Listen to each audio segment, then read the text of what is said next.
Hello friends, welcome back to my YouTube channel. ಇವತ್ತಿನ video ಒಳಗ ನಾವ ಕನ್ನಡ ಮಾಧ್ಯಮದೊಳಗ ಓದಿದಂತ ವಿದ್ಯಾರ್ಥಿಗಳು ಕನ್ನಡ ಮಾಧ್ಯಮದೊಳಗ UPSC ಒಂದು ಪರೀಕ್ಷೆನ ಬರೆದ್ರೆ UPSC ಕ್ಲಿಯರ್ ಆಗ್ತದೇನಾ ಅನ್ನೋ ಒಂದು ಕ್ವಶನ್ಗೆ ಆನ್ಸರ್ ಜೊತೆಗೆ ಯಾವ ತರ ಸ್ಟ್ರಾಟಜಿ ಇರಬೇಕು ಅನ್ನೋದ್ರ ಬಗ್ಗೆ ಡಿಟೇಲ್ಡ್ ಆಗಿ ಮಾತಾಡೋಣ. ನನ್ನ ವಿಡಿಯೋಸ್ ನಿಮಗೆ ಇಷ್ಟ ಆಗತ್ತಿದ್ರ, ಯೂಸ್ಫುಲ್ ಅನ್ಸತ್ತಿದ್ರ ಚಾನಲ್ಗೆ ಸಬ್ಸ್ಕ್ರೈಬ್ ಮಾಡ್ರಿ ಮತ್ತೆ ಸಪೋರ್ಟ್ ಮಾಡ್ರಿ. ಗ್ರಾಮೀಣ ಭಾಗಗಳಿಂದ ಬಂದಂತ ವಿದ್ಯಾರ್ಥಿಗಳಾಗಿರ್ಬೋದು ಅಥವಾ ಸಿಟಿ ಒಳಗೂ ಕನ್ನಡ ಮಾಧ್ಯಮದೊಳಗೆ ಓದಿದಂತ ವಿದ್ಯಾರ್ಥಿಗಳಿಗೆ ಈ ಇಂಗ್ಲಿಷ್ ಅನ್ನೋದು ಅವರ ಒಂದು ಕನಸಿಗೆ ಮುಳ್ಳಾಗಬಾರ್ದು. ಅದರ ಸಲುವಾಗಿ ಒಂದು ಟಾಪಿಕ್ ಬಗ್ಗೆ ನಾನು ಕ್ಲಿಯರ್ ಆಗಿ ಇನ್ ಡೆಪ್ತ್ ಆಗಿ ವಿಡಿಯೋ ಮಾಡ್ಲಿಕ್ಕತ್ತೇನೆ. ಎಸ್, UPSC ಅಂದ ತಕ್ಷಣ ಬಹಳ ವಿದ್ಯಾರ್ಥಿಗಳು ಹೆದರೋ ಚಾನ್ಸಸ್ ಇರ್ತದ. ಫಸ್ಟ್ ಈ ಎಕ್ಸಾಮ್ ಬಗ್ಗೆ ಒಂದಷ್ಟು ರೂಮರ್ಸ್ ಹೆಂಗಂದ್ರ one of the toughest exam. Yes, tough ಅಂತೂ ಅದ, ಬಟ್ ಇಂಪಾಸಿಬಲ್ ಇಲ್ಲ. ಸೊ ಈ ಪರೀಕ್ಷೆ ಇಂಗ್ಲಿಷ್ ಮಾಧ್ಯಮದೊಳಗೆ ಇದ್ದವ್ರ ಕ್ಲಿಯರ್ ಮಾಡ್ತಾರೋ ಅಥವಾ ಇಂಜಿನಿಯರಿಂಗ್ ಬ್ಯಾಕ್ ಗ್ರೌಂಡ್ ಅಥವಾ IIT ಈ ತರ ದೊಡ್ಡ ಯೂನಿವರ್ಸಿಟಿ ಒಳಗೆ ಓದಿದವ್ರ ಅಷ್ಟ ಕ್ಲಿಯರ್ ಮಾಡ್ತಾರೋ, ಈ ತರ ಬಹಳಷ್ಟು ಮಿತ್ಗಳದಾವ. ಸೊ ಯಾವಾಗ ನೀವು 10th ಇರ್ತೀರಿ ಅಥವಾ ಇವಾಗ ಡಿಗ್ರಿ ಕಂಪ್ಲೀಟ್ ಮಾಡಿರ್ತೀರಿ ಅಂತ ವಿದ್ಯಾರ್ಥಿಗಳಿಗಂತೂ ಒಂದಷ್ಟು ಅವೇರ್ನೆಸ್ ಇನ್ಫಾರ್ಮೇಶನ್ ಐತ್ಲಾ ಇಂಪಾರ್ಟೆಂಟ್ ಅದ. ಸೊ ಫಸ್ಟ್ ನಿಮ್ಮ ಒಂದು ಗೊಂದಲ ಅಥವಾ ನಿಮ್ಮ ಒಂದು ಮೇನ್ ಕ್ವಶನ್ ಏನಂತಂದ್ರ UPSC ಪರೀಕ್ಷೆನ ಕನ್ನಡ ಮಾಧ್ಯಮದೊಳಗೆ ಬರೆದ್ರ ಕ್ಲಿಯರ್ ಆಗ್ತೈತಿನ? Yes, 100% no doubt. ನೀವು ಕನ್ನಡ ಮಾಧ್ಯಮದೊಳಗ ಪರೀಕ್ಷೆನ ಬರೆದ್ರ ಕ್ಲಿಯರ್ ಆಗ್ತದ.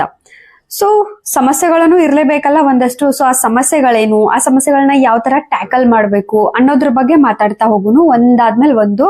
ಸೊ ಕನ್ಫ್ಯೂಷನ್ ಆಗೋದು ಬೇಡ. ಮೊದಲೇದಾಗಿ ಹೇಳೋದಂದ್ರ ಪರೀಕ್ಷೆ, ಪ್ರಿಲಿಮ್ಸು, ಮೇನ್ಸು, ಇಂಟರ್ವ್ಯೂ 3 ಸ್ಟೇಜಸ್ ಒಳಗ ಪರೀಕ್ಷೆ ನಡೀತದ. ಇಲ್ಲಿ ಪ್ರಿಲಿಮ್ಸ್ ಒಂದು ಕ್ವಶನ್ ಪೇಪರ್ ಆಗಿರ್ಬೋದು. ಮೇನ್ಸ್ ಕ್ವಶನ್ ಪೇಪರ್ ಯಾವ ತರ ಇರ್ತದೆ ಅಂದ್ರೆ ಹಿಂದಿ ಮತ್ತು ಇಂಗ್ಲಿಷ್ ಲ್ಯಾಂಗ್ವೇಜ್ ಒಳಗ ಕ್ವಶನ್ ಪೇಪರ್ ಇರ್ತದ. ಅಲ್ಲಿ ಯಾವುದೇ ರೀತಿ ಕನ್ನಡ ಮಾಧ್ಯಮದೊಳಗ ಟ್ರಾನ್ಸ್ಲೇಟೆಡ್ ಕ್ವಶನ್ ಆಗಿರ್ಬೋದು, ಕ್ವಶನ್ ಪೇಪರ್ ಆಗಿರ್ಬೋದು ನಿಮಗ ಸಿಗಂಗಿಲ್ಲ. ಬೈ ಲ್ಯಾಂಗ್ವೇಜ್ ಒಳಗ ಇರ್ತದ. ಇದ ಮೇನ್ ಒಂದು ಸ್ಟ್ರೆಸ್ಸು ಅಥವಾ ಮೇನ್ ಒಂದು ಸಮಸ್ಯೆ ಕನ್ನಡ ಮಾಧ್ಯಮ ವಿದ್ಯಾರ್ಥಿಗಳದ್ದು. ಯಾಕಂದ್ರ ಅವರು ಕೆಲವು ತಪ್ಪುಗಳನ್ನ ಮಾಡಿರ್ತಾರೆ. ಏನಪ್ಪಾ ಅಂತಂದ್ರ ಕನ್ನಡ ಮಾಧ್ಯಮದೊಳಗ ಪ್ರಿಪೇರ್ ಆಗತ್ತೇನಿ ಅನ್ನೋ ಕಾರಣಕ್ಕ ಇಂಗ್ಲಿಷ್ನ ಪೂರ್ತಿಯಾಗಿ ಇಗ್ನೋರ್ ಮಾಡಕನು ಬರಂಗಿಲ್ಲ. ಸೊ ಕ್ವಶನ್ ನ ಅರ್ಥ ಮಾಡ್ಕೊಳ್ಳೋದ್ರೊಳಗ ಎಡುವುದ್ರಿಂದ ಅಂಡ್ ಇನಿಷಿಯಲ್ ಟೈಮ್ ಯಾವಾಗ ಪ್ರಿಪರೇಷನ್ ನ ಸ್ಟಾರ್ಟ್ ಮಾಡ್ತಾರಲ್ಲ ಅವಾಗ PYQ ಆಬ್ವಿಯಸ್ಲಿ PYQ ಇಂದ ನನ್ನ ಪ್ರಿವಿಯಸ್ ಇಯರ್ ಕ್ವಶನ್ ಪೇಪರ್ ಇಂದ ನನ್ನ ಪ್ರಿಪರೇಷನ್ ಸ್ಟಾರ್ಟ್ ಮಾಡ್ರಿ ಅಂತ ಎಲ್ಲಾರು ಹೇಳ್ತಾರೆ. ಇವನ್ ನಾನು ಕೂಡ ಹೇಳೇನಿ. ಸೊ ಸಡನ್ ಆಗಿ ನೀವು ಪ್ರಿಪರೇಷನ್ ಕೂರ್ತಿರ್ತೀರಿ, ಅವಾಗ PYQ ಹೋದ್ ವರ್ಷದ ಕ್ವಶನ್ ಪೇಪರ್ ಅದ್ರ ಹಿಂದಿನ ಕ್ವಶನ್ ಪೇಪರ್ ತಗೊಳ್ತೀರಿ. ಇಂಗ್ಲಿಷ್ ಮಾಧ್ಯಮದೊಳಗೆ ಓದಿದ ತಕ್ಷಣ ಸಡನ್ ಆಗಿ ನಿಮಗ್ ಅನ್ಸೋದೇನಂದ್ರ it's highly impossible for Kannada medium students. Yes, even ಯಾರೇ ಅದಾರ ಅಂದ್ರೂ ಫಸ್ಟ್ ಟೈಮ್ ನೀವು ಕ್ವಶನ್ ಪೇಪರ್ನ ಎತ್ಕೊಂಡ್ರಿ. ಎಸ್, UPSC ಒಂದು ಕನಸಿರುವಂತ ವಿದ್ಯಾರ್ಥಿಗಳ ಹಂಗ ನನ್ನ ಇವಾಗ ನೀವು ಡಿಗ್ರಿ ಒಳಗಿದ್ರು ಕೂಡ ಒಂದು ಎಕ್ಸಾಮ್ ನಡೀತಂದ್ರೆ ಅದ್ರ ಕ್ವಶನ್ ಪೇಪರ್ ನಿಮಗ್ ಸಿಕ್ಕಿತಂದ್ರೆ ನೀವು ಖುಷಿಯಿಂದ ಆ ಒಂದು ಕ್ವಶನ್ ಪೇಪರ್ ನ ನೋಡ್ತೀರಿ. ಯಾವ ತರ ಐತಿ, ಒಂದು ಎಕ್ಸೈಟ್ಮೆಂಟ್, ಒಂದು ಕ್ಯೂರಿಯಾಸಿಟಿಯಿಂದ. ಸೊ ಆ ಟೈಮ್ ಒಳಗೆ ನಿಮಗೆ ಏನಾಗ್ಬಿಡ್ತೈತೆ ಅಂದ್ರೆ ಒಂಥರ ಡಿಮೋಟಿವೇಶನ್ ಆಗ್ತದ. ಕ್ವಶನ್ ಡೆಫಿನೆಟ್ಲಿ ಅರ್ಥ ಆಗಂಗಿಲ್ಲ, ಬಟ್ ಅದು ದೊಡ್ಡ ಇಶ್ಯೂನೇ ಅಲ್ಲ. ಯಾಕಂದ್ರೆ ಇನ್ನೂವರೆಗೂ ನೀವು ಪ್ರಿಪರೇಷನ್ ನ ಸ್ಟಾರ್ಟ್ ಮಾಡಿರಂಗಿಲ್ಲ ಅಥವಾ ಸ್ಟಾರ್ಟ್ ಮಾಡಿದ್ರು ಕೂಡ ಒಂದು 100% ಎಫರ್ಟ್ ನಿಮ್ದು ಇರಂಗಿಲ್ಲ. ಅಂತ ಟೈಮ್ ಒಳಗ ಆ ಕ್ವಶನ್ ಪೇಪರ್ ನ ನೋಡಿ ಇದು ಇಂಪಾಸಿಬಲ್, ಇದು ನನಗೆ ಆಗಂಗೆ ಇಲ್ಲ ಅಂತ ಹೇಳೋದು ತಪ್ಪಾಗ್ತದ. ಸೊ ಕ್ವಶನ್ ಪೇಪರ್ ಅರ್ಥ ಮಾಡ್ಕೊಳ್ಳೋದು ಟಫ್ ಅಂತೂ ಅದ, ತೀರಾ ಈಸಿ ಅಂತ ನಾ ಹೇಳತ್ತಿಲ್ಲ, ಬಟ್ ಹಂಗಂತೇಳಿ ಇಂಪಾಸಿಬಲ್ ಕೂಡ ಇಲ್ಲ. ಸ್ವಲ್ಪ ಎಫರ್ಟ್, ಬಹಳ ಎಫರ್ಟ್ ಅಲ್ಲ, ಸ್ವಲ್ಪ ಎಫರ್ಟ್ ನ ಹಾಕಿದ್ರು ಕೂಡ ನಿಮಗೆ ಕ್ವಶನ್ ಪೇಪರ್ ಅರ್ಥ ಆಗ್ತದ. ಯಾವ ತರ ಕ್ವಶನ್ಸ್ ನ ಅರ್ಥ ಮಾಡ್ಕೋಬೇಕು ಅನ್ನೋದ್ನು ಕೂಡ ನಾ ಇದ ವಿಡಿಯೋ ಒಳಗನ ಕ್ಲಿಯರ್ ಮಾಡ್ತೇನಿ. ಇನ್ನೊಂದು ಕ್ವಶನ್ ಬರೋ ಚಾನ್ಸಸ್ ಇರ್ತದ. ಎಸ್, ಅದೊಂದು thought obviously it may come. ಏನಂತಂದ್ರ ಕನ್ನಡ ಮಾಧ್ಯಮದೊಳಗೆ ಬರೆಯೋದ್ರಿಂದ ಒಂದು ವಿದ್ಯಾರ್ಥಿಗಳಿಗೆ, ಕೆಲವಷ್ಟು ವಿದ್ಯಾರ್ಥಿಗಳಿಗೆ ಫೀಲ್ ಏನಂದ್ರೆ ಪ್ರೆಸ್ಟೀಜ್ ಕಡಿಮೆ ಆಗ್ತಿರ್ತದೇನೋ. ಒಂದು ಯಾರು ಕ್ವಶನ್ ಪೇಪರ್ ನ ಚೆಕ್ ಮಾಡ್ತಿರ್ತಾರಲ್ಲ ಅವ್ರೆಲ್ಲೋ ಒಂದ್ ಕಡೆ ಇವ್ರಿಗೆ ಜಡ್ಜ್ ಮಾಡ್ತಾರೇನೋ, ಇಂಗ್ಲಿಷ್ ಒಳಗ್ ಬರ್ದಿಲ್ಲ, ಸೊ ಇವ್ರಿಗೆ ಇಂಗ್ಲಿಷ್ ಬರೋದೇ ಇಲ್ಲ, ಸೊ ಇಂಥವ್ರು ಹೆಂಗ ಒಂದು ಅಡ್ಮಿನಿಸ್ಟ್ರೇಟ್ ಮಾಡ್ತಾರೋ ಒಂದು ಜಿಲ್ಲೆನ, ಸೊ ಹೆಂಗ ಇವರಿಂದ ಪಾಸಿಬಲ್ ಆಗ್ತೈತೆ ಅನ್ನೋ ಒಂದು ಡೌಟ್ ಬರ್ಬೋದು ಅನ್ನೋ ಒಂದು ಡೌಟ್ ಕೂಡ ಇರ್ತದ. ಸೊ ಇಲ್ಲಿ ನಾನು ನಿಮಗೆ ಕ್ಲಿಯರ್ ಮಾಡ್ತೀನಿ. ನೀವು ಕನ್ನಡ ಮಾಧ್ಯಮದೊಳಗ ಪರೀಕ್ಷೆನ ಬರೆಯತ್ತೀರಿ ಅಂಡ್ ಕನ್ನಡ ಮಾಧ್ಯಮದೊಳಗೆ ಇಂಟರ್ವ್ಯೂ ಕೊಡತ್ತೀರಿ ಅನ್ನೋ ಒಂದು ಕಾರಣಕ್ಕ ಯಾವುದೇ ಕಾರಣಕ್ಕೂ ನಿಮ್ಮ ಯಾವುದೇ ಮಾರ್ಕ್ಸು ಡಿಡಕ್ಟ್ ಆಗಂಗಿಲ್ಲ ಅಥವಾ ನಿಮ್ಮ ಒಂದು ಭಾಷೆಯ ಮೇಲೆ ನಿಮ್ಮನ್ನ ಅಳೆಯಂಗಿಲ್ಲ ಅವರು. ಸೊ ಪ್ರಿಲಿಮ್ಸ್ ಒಳಗೆ UPSC ಏನ್ ಚೆಕ್ ಮಾಡ್ತದ? ಅಕ್ಯುರಸಿ. ಎಸ್, ಡೆಫಿನೆಟ್ಲಿ ಅಕ್ಯುರಸಿನ ಚೆಕ್ ಮಾಡ್ತದೆ. ಯಾಕಂದ್ರೆ ಅಲ್ಲಿ ಯಾವುದೇ ರೀತಿ ಹಾಫ್ ಮಾರ್ಕ್ಸ್ ಕಟ್ ಮಾಡು, ಹಾಫ್ ಆಡ್ ಮಾಡು, ಈ ತರ ಮೇನ್ಸ್ ಅಲ್ಲ, ಇದು ಮಲ್ಟಿಪಲ್ ಟೈಪ್ ಕ್ವಶನ್ ಇರೋದ್ರಿಂದ ಅಕ್ಯುರಸಿ ಬೇಕು. 100% ಕರೆಕ್ಟ್ ಟಿಕ್ ಮಾಡಿದ್ರ OMR ಸೀಟ್ ಒಳಗ ಕರೆಕ್ಟ್ ಆಯ್ತಾ, ಮುಗಿತು. ಸೊ ಪ್ರಿಲಿಮ್ಸ್ ಒಳಗ ಏನೈತಿ, ಅಕ್ಯುರಸಿನ ಚೆಕ್ ಮಾಡ್ತದ. ಮೇನ್ಸ್ ಒಳಗ ಅವ್ರು ಏನ್ ಚೆಕ್ ಮಾಡ್ತಾರಂದ್ರ ನಿಮ್ಮ ಜ್ಞಾನ, ಆ ಒಂದು ವಿಷಯದ ಬಗ್ಗೆ ನಿಮಗ ಅರ್ಥ ಆಗಿದ್ದೇನು, ಎಷ್ಟೆಲ್ಲಾ ವಿಷಯದ ನಾಲೆಜ್ ನಿಮ್ಮೊಳಗದ, ಎಷ್ಟು ಜ್ಞಾನ ಅದ, ತರ್ಕಬದ್ಧವಾದಂತ ಡಿಸಿಷನ್ ನೀವ್ ಹೆಂಗ್ ತಗೊಳ್ಳಿಕತ್ತೀರಿ. ಇವಾಗ ಎಥಿಕ್ಸ್ ಪೇಪರ್ ಒಳಗೆಲ್ಲ ಕೇಸ್ ಸ್ಟಡೀಸ್ ಗಳು ಬರ್ತಾವು ಅಂಡ್ ಪಾಲಿಟಿ ಒಳಗೆಲ್ಲ ಒಂದಷ್ಟು ಆನ್ಸರ್ ಗಳಿಗೆ ನೀವು ನಿಮ್ಮದೇ ಆದಂತ ಡಿಸಿಷನ್ ಜೊತೆ ಕನ್ಕ್ಲೂಷನ್ ಮಾಡೋ ಅವಶ್ಯಕತೆ ಇರ್ತದ. ಆನ್ಸರ್ ರೈಟಿಂಗ್ ಒಳಗ ಅವ್ರು ಪೂರ್ತಿ ನಿಮ್ಮನ್ನ ಅರ್ಥ ಮಾಡ್ಕೋತಾರ. ಇವಾಗ ನಿಮ್ಮೆಲ್ಲರಿಗೂ ಅದೊಂದು ಕೇವಲ ಆನ್ಸರ್ ಆಗಿರ್ಬೋದು, ಬಟ್ ಆ ಆನ್ಸರ್ ಐತ್ಲಾ, ಒಂದು ನೀವು ಬರೆಯುವಂತ ಆನ್ಸರ್ ಆಗಿರ್ಬೋದು, ಇಂಟರ್ವ್ಯೂ ಒಳಗ್ ನೀವು ಕೊಡುವಂತ ಒಂದು ಏನ್ ಆನ್ಸರ್ ಇರ್ತೈತ್ಲಾ, ಅದರ ಮೇಲೆ ಅವರು ಸಂಪೂರ್ಣವಾದಂತ ಒಬ್ಬ ಆಫೀಸರ್ನ ಜಡ್ಜ್ ಮಾಡ್ತಾರು. ಒಬ್ಬ ಆಫೀಸರ್ ಆದ್ಮೇಲೆ ಇವರು ಯಾವ ತರ ಡಿಸಿಷನ್ ನ ತಗೋಬಹುದು, ಯಾವ ತರ ಇವರು ರಿಯಾಕ್ಟ್ ಮಾಡಬಹುದು, ಸ್ಟ್ರೆಸ್ ಯಾವ ತರ ಇವರು ಒಂದು ಗೊಂದಲಗಳು ಇರುವಂತ ಸಿಚುವೇಶನ್ ಗಳನ್ನ ಯಾವ ತರ ಹ್ಯಾಂಡಲ್ ಮಾಡ್ತಾರೋ, ಯಾವ ತರ ಸ್ಟ್ರೆಸ್ ನ ಕಂಟ್ರೋಲ್ ಮಾಡ್ತಾರೋ, ಯಾವ ತರ ಇವರು ಡಿಸಿಷನ್ ತಗೋಬಹುದು ಅನ್ನೋದು ಎಲ್ಲಾನು ಕೂಡ ನಿಮ್ಮ ಮೇನ್ಸ್ ದ ಒಂದು ಆನ್ಸರ್ ರೈಟಿಂಗ್ ಒಳಗ ಮತ್ತೆ ಇಂಟರ್ವ್ಯೂ ಒಳಗ್ ನೀವು ಕೊಡುವಂತ ಆನ್ಸರ್ ಗಳ ಮೇಲೆ ಡಿಪೆಂಡ್ ಆಗಿರ್ತದ. ಸೊ UPSC ನಿಮ್ಮಿಂದ ಎಕ್ಸ್ಪೆಕ್ಟ್ ಮಾಡೋದು ಪ್ರಿಲಿಮ್ಸ್ ಒಳಗ ಅಕ್ಯುರಸಿ, ಮೇನ್ಸ್ ಒಳಗ ನಿಮ್ಮ ಒಂದು ವಿಷಯದ ಜ್ಞಾನ, ಮತ್ತೆ ಇಂಟರ್ವ್ಯೂ ಒಳಗ ನಿಮ್ಮ ಕಾನ್ಫಿಡೆನ್ಸ್ ಲೆವೆಲ್ ಆಗಿರ್ಬೋದು, ಮತ್ತೆ ನೀವು ಸ್ಟ್ರೆಸ್ ನ ಯಾವ ತರ ಮ್ಯಾನೇಜ್ ಮಾಡ್ತೀರಿ ಅಂಡ್ ಸಡನ್ ಒಂದಷ್ಟು ಸಿಚುವೇಶನ್ ಒಳಗ ಯಾವ ತರ ರಿಯಾಕ್ಟ್ ಮಾಡ್ತೀರಿ, ಏನ್ ಡಿಸಿಷನ್ ನ ತಗೊಳ್ತೀರಿ. ಸೊ ನಿಮ್ಮ ವ್ಯಕ್ತಿತ್ವ ಇಂಟರ್ವ್ಯೂ ಒಳಗ ಜಡ್ಜ್ ಮಾಡ್ತಾರೆ ಹೊರತು ಯಾವುದೇ ಒಂದು ಫೇಸ್ ಒಳಗು ಪ್ರಿಲಿಮ್ಸ್, ಮೇನ್ಸ್, ಇಂಟರ್ವ್ಯೂ ಇಲ್ಲಿ ಎಲ್ಲೂ ಕೂಡ ನಿಮ್ಮ ಒಂದು ಭಾಷೆಯನ್ನ ಆಧಾರವಾಗಿ ಇಟ್ಕೊಂಡ ನಿಮ್ಗ ಕಡಿಮೆ ಮಾರ್ಕ್ಸ್ ಕೊಡೋದು, ಹೆಚ್ಚು ಮಾರ್ಕ್ಸ್ ಕೊಡೋದು ಇದನ್ನ ಮಾಡಂಗಿಲ್ಲ.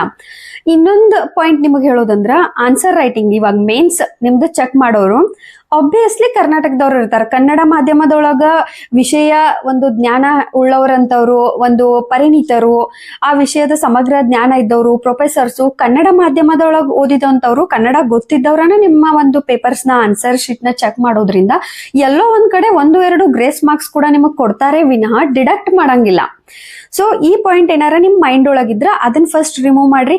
First thing, UPSC is possible Kannada ಮಾಧ್ಯಮ ವಿದ್ಯಾರ್ಥಿಗಳಿಗೂ ಕೂಡ. ಇನ್ನ ಕನ್ನಡ ಮಾಧ್ಯಮ ಇರೋ ಕಾರಣದಿಂದ ಯಾವುದೇ ಫೇಸ್ ಒಳಗೂ ನಿಮ್ಮ ಒಂದು ಮಾರ್ಕ್ಸ್ ನ UPSC ಡಿಡಕ್ಟ್ ಮಾಡಂಗಿಲ್ಲ. ಓಕೆ, ಹಂಗಾದ್ರೆ ಯಾವ ತರ ಒಂದು ಪ್ರಿಪ್ರೇಷನ್ ಇರಬೇಕು ಅಂತ ನೋಡೋದಾದ್ರೆ ಫಸ್ಟ್ ಪಾಯಿಂಟ್ ಏನಂದ್ರೆ PYQ ನ ನೋಡ್ತೀರಿ, ನೋಡಿದ ತಕ್ಷಣ ಗಾಬರಿ ಆಗೋ ಅವಶ್ಯಕತೆ ಇಲ್ಲ. ಫಸ್ಟ್ ನೀವೇನ್ ಸ್ಟಾರ್ಟ್ ಮಾಡ್ಬೇಕು, NCERT ಪುಸ್ತಕಗಳಿಂದ ಸ್ಟಾರ್ಟ್ ಮಾಡ್ರಿ. ಇವೊಂದು you are a Kannada medium student and you are planning to write exam in Kannada medium, but still ನಿಮ್ಮ ಪ್ರಿಪ್ರೇಷನ್ ಇಂಗ್ಲಿಷ್ ಮೀಡಿಯಂ NCERT ಪುಸ್ತಕಗಳಿಂದನೇ ಸ್ಟಾರ್ಟ್ ಮಾಡ್ರಿ. ಯಾಕಂದ್ರೆ ನೀವು ಡಿಗ್ರಿ ಕಂಪ್ಲೀಟ್ ಮಾಡಿರ್ತೀರಿ. So at least 6th 7th ಏನು 8th ಬೇಸಿಕ್ NCERT ಪುಸ್ತಕಗಳದಾವಲ್ಲ, ಅಲ್ಲಿ ಅಷ್ಟು tough ಆದಂತ ಇಂಗ್ಲಿಷ್ ವರ್ಡ್ ಗಳನ್ನ, ಸೆಂಟೆನ್ಸ್ ಗಳನ್ನ ಅವರ ಬಳಸಿರಂಗಿಲ್ಲ. ಸೊ ಏನಾಗ್ತದಂದ್ರ NCERTs ನ ಇಂಗ್ಲಿಷ್ ಮಾಧ್ಯಮದೊಳಗ ಕಂಪಲ್ಸರಿಯಾಗಿ ಓದ್ರಿ. ಏನು 6th ಇಂದ 12th ವರೆಗೂ ಎಲ್ಲಾ ಪುಸ್ತಕಗಳನ್ನು ಇಂಗ್ಲಿಷ್ ಮಾಧ್ಯಮದೊಳಗೆ ಓದ್ರಿ. ಅವಾಗ ಏನೇನಾಗ್ತದೆ ಅಂದ್ರೆ ಒಂದಷ್ಟು ಕೀವರ್ಡ್ಸ್ ಬರ್ತಾವು. ಕಾನ್ಸ್ಟಿಟ್ಯೂಷನ್ ಆಗಿರ್ಬೋದು, ಅದಕ್ಕೆ ಕನ್ನಡ ಒಳಗ ಸಂವಿಧಾನ, ಸ್ಟ್ಯಾಟ್ಯೂಟರಿ ರೈಟ್ಸ್ ಆಗಿರ್ಬೋದು, ಒಂದು ಶಾಸನಬದ್ಧ ಹಕ್ಕುಗಳ ಆಗಿರ್ಬೋದು, ಓಲ್ಕ್ಯಾನೋ, ಜ್ವಾಲಾಮುಖಿಗಳು, ಈ ತರ ಒಂದಷ್ಟು ಕೀವರ್ಡ್ಸ್ ಏನ್ ಬರ್ತಾವಲ್ಲ ಇನಿಷಿಯಲ್ ಟೈಮ್ ಒಳಗ ನಿಮಗ್ ಕಷ್ಟ ಅನಿಸ್ತಾವ. ಯಾಕಂದ್ರೆ ಆ ಶಬ್ದಗಳನ್ನ ನೀವು ಜಾಸ್ತಿ ಬಳಸಿರಂಗಿಲ್ಲ. ಈಗ ಕನ್ನಡ ಮಾಧ್ಯಮ ವಿದ್ಯಾರ್ಥಿಗಳಂದ ತಕ್ಷಣ ಜಿಯೋಗ್ರಫಿ ಒಳನ್ನು ಅವ್ರು ಕನ್ನಡ ಒಳಗ ಓದಿರ್ತಾರ. ಒಂದು ಭೂಕಂಪ ಅಂದ್ರ ಕೂಡ ಅದನ್ನ ಕನ್ನಡ ಒಳಗ ಅವ್ರಿಗೆ ಪೂರ್ತಿ ವಿಷಯ ಜ್ಞಾನ ಇರ್ತದ. ಬಟ್ ಒಂದಷ್ಟು ಕೀವರ್ಡ್ಸ್ ನಿಮಗ ಇಂಗ್ಲಿಷ್ ಒಳಗ ಅರ್ಥ ಮಾಡ್ಕೋ ಅವಶ್ಯಕತೆ ಐತಿ. ಯಾಕಂದ್ರ ಕ್ವಶನ್ ಪೇಪರ್ ನಿಮ್ದು ಇಂಗ್ಲಿಷ್ ಒಳಗ ಐತಿ.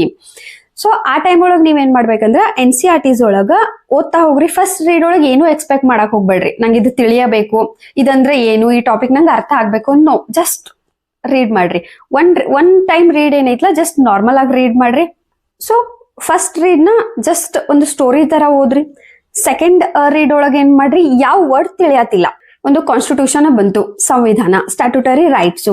ಸೊ ಏನೇನು ಒಂದಷ್ಟು ವರ್ಡ್ಸ್ ಗಳು ನಿಮಗ್ ತಿಳಿಯಂಗಿಲ್ಲಲ್ಲ, ಅದನ್ನ ಏನ್ ಮಾಡ್ರಿ, ಪೆನ್ಸಿಲ್ ಇಂದ ಕನ್ನಡ ಮಾಧ್ಯಮ ಒಂದು ಕನ್ನಡ ಮೀನಿಂಗ್ ಏನೈತ್ಲ ಅದ್ರ ಮೇಲೆ ಬರ್ಕೊಡ್ರಿ. ಈ ತರ ಇಂಪಾರ್ಟೆಂಟ್ ಏನ್ ಕೀವರ್ಡ್ಸ್ ಅದಾವಲ್ಲ ಅದನ್ನ NCERTs ಇಂದ ನೀವು ಕವರ್ ಮಾಡ್ಕೊಂಡ್ರಿ ಅನ್ಕೊಡ್ರಿ. ಡೆಫಿನೆಟ್ಲಿ ಇವನ್ ನೀವು ಇಂಗ್ಲಿಷ್ ಮಾಧ್ಯಮ ರೆಫರೆನ್ಸ್ ಪುಸ್ತಕಗಳನ್ನು ಓದಿದಾಗೂ ಕೂಡ ನಿಮಗ್ ಟಫ್ ಅನ್ಸಂಗಿಲ್ಲ. ಯಾಕಂದ್ರೆ ಇಂಪಾರ್ಟೆಂಟ್ ಕೀವರ್ಡ್ಸ್ ಎಲ್ಲ ನಿಮಗ್ ಗೊತ್ತಿರ್ತಾವ. ಕನ್ನಡದೊಳಗೂ ಮೀನಿಂಗ್ ಗೊತ್ತಿರ್ತದ, ಇಂಗ್ಲಿಷ್ ಒಳಗೂ ಗೊತ್ತಿರ್ತದ. ಸೊ ಒಂದ್ ಸಲ ನೀವೇನಾರ ಎಲ್ಲಾ ಸಬ್ಜೆಕ್ಟ್ NCERTs 6ರಿಂದ 12ನೇ ತರಗತಿವರೆಗೂ ನೀವೇನಾರ ಓದಿದ್ರಿ ಅಂದಾಗ ಅದು ಒಂದ ಸಲ ಓದ್ಬಾರ್ದು, ನೀವು 4 ಸಲ ಆದ್ರೂ ನೀವು ಓದ್ಲೇಬೇಕು. ಸ್ವಲ್ಪ ಎಫರ್ಟ್ ಹಾಕ್ಬೇಕಾಗ್ತದೆ. ಎಸ್, ಕನ್ನಡ ಮಾಧ್ಯಮ ವಿದ್ಯಾರ್ಥಿಗಳು ನಿಮ್ಮ ಒಂದು ಎಫರ್ಟು ಮತ್ತು ಫೋಕಸ್ಸು, ಪ್ರಾಕ್ಟೀಸು ಇವು 3 ಜಾಸ್ತಿ ಇರ್ಬೇಕಾಗ್ತದ. ಸೊ ಫಸ್ಟ್ ಒಂದು 4 ಸಲ NCERTs ಓದ್ರಿ. 4 ಸಲ ಓದಿದಾಗ NCERTs ನಿಮಗೆ ಪರ್ಫೆಕ್ಟ್ ಆಗೇ ಆಗ್ತಾವ. ಅಲ್ಲಿಂದ ನಿಮಗೆ ಕೀವರ್ಡ್ಸ್ ಗಳು ಎಲ್ಲ ಅರ್ಥ ಆಗಕ್ ಸ್ಟಾರ್ಟ್ ಆಗ್ತಾವ.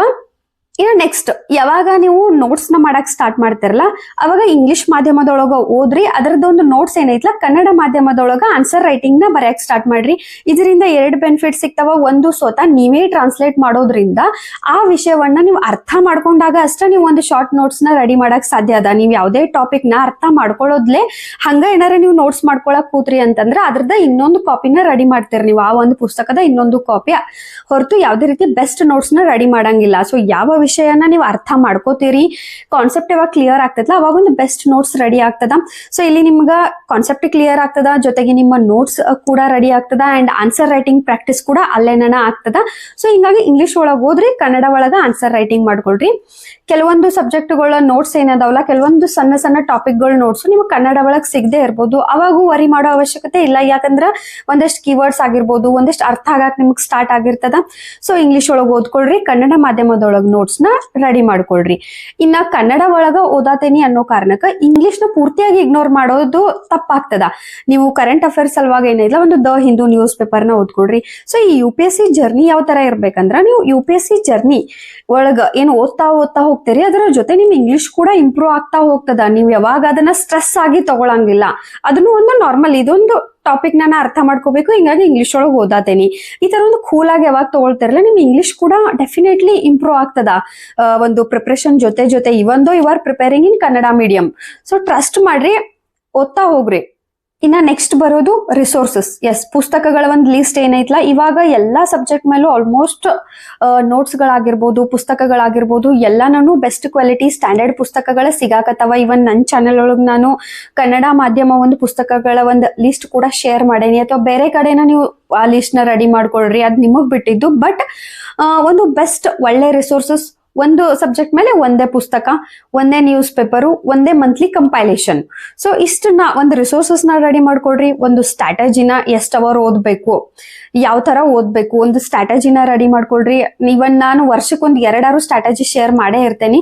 ಸೊ ಅದರಿಂದ ಒಂದು ಮೋಟಿವೇಶನ್ ತಗೊಳ್ರಿ, ಅಥವಾ ಒಂದು ಒಳ್ಳೆ ಸ್ಟ್ರಾಟಜಿ, ಒಂದು ಒಳ್ಳೆಯ ಪುಸ್ತಕ, ಡಿಸಿಪ್ಲಿನ್, ಹಾರ್ಡ್ ವರ್ಕ್ ಇಷ್ಟಿದ್ರ ಕನ್ನಡ ಮಾಧ್ಯಮ ವಿದ್ಯಾರ್ಥಿಗಳು ಕೂಡ UPSC ಪರೀಕ್ಷೆ ಒಳಗ ಒಳ್ಳೆ ಒಂದು ರ್ಯಾಂಕ್ ನ ತಗೋಬಹುದು. ನೆಕ್ಸ್ಟ್ ವಿಡಿಯೋ ಒಳಗ ವಿದೌಟ್ ಕೋಚಿಂಗ್ ಇಲ್ದ ಯಾವ ತರ UPSC ನ ಕ್ಲಿಯರ್ ಮಾಡೋದನ್ನೋ ಟಾಪಿಕ್ ಬಗ್ಗೆ ಮಾತಾಡೋಣ. Thank you for watching.